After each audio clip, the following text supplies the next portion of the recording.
Ang ano namin, ang aim namin pagpunta doon sa alternatibo sa sa Cubao, bibili kami ng Watson juicer. So sabi ni Doc, gin-explain ko kay Doc ang naramdaman ko. Sabi ni Doc RJ, buti na lang magpa-wellness na bago magbili ng juicer. Sabi ni Lisa, sige.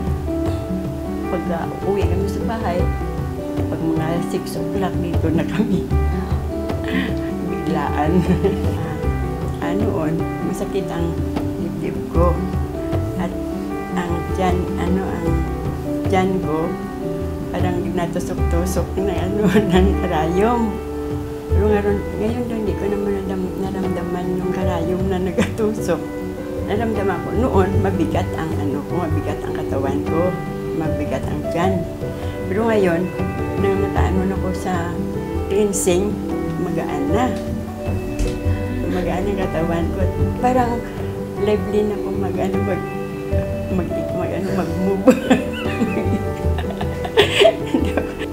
Gaya ko, na pumunta ako dito kasi wala nang gamot. Wala akong gamot mabili doon sa labas na binigay ng doktor. Kasi nag-decide ako na punta dito sa alternatibo.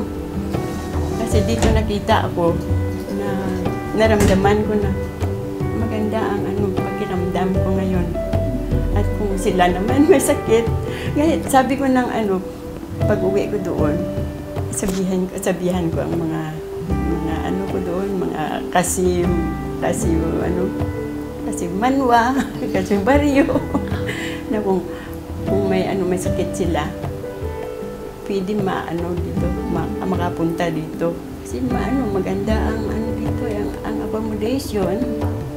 Gustuhan ko ang accommodation at mga tao dito. Yan. Magaling.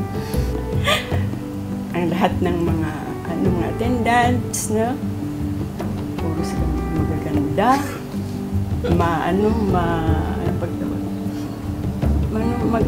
Maayos mag-care.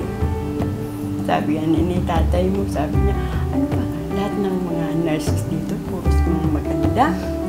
Siguro, sabi ko, Rosario Eclar Eyola, taga Igbaras, Iloilo.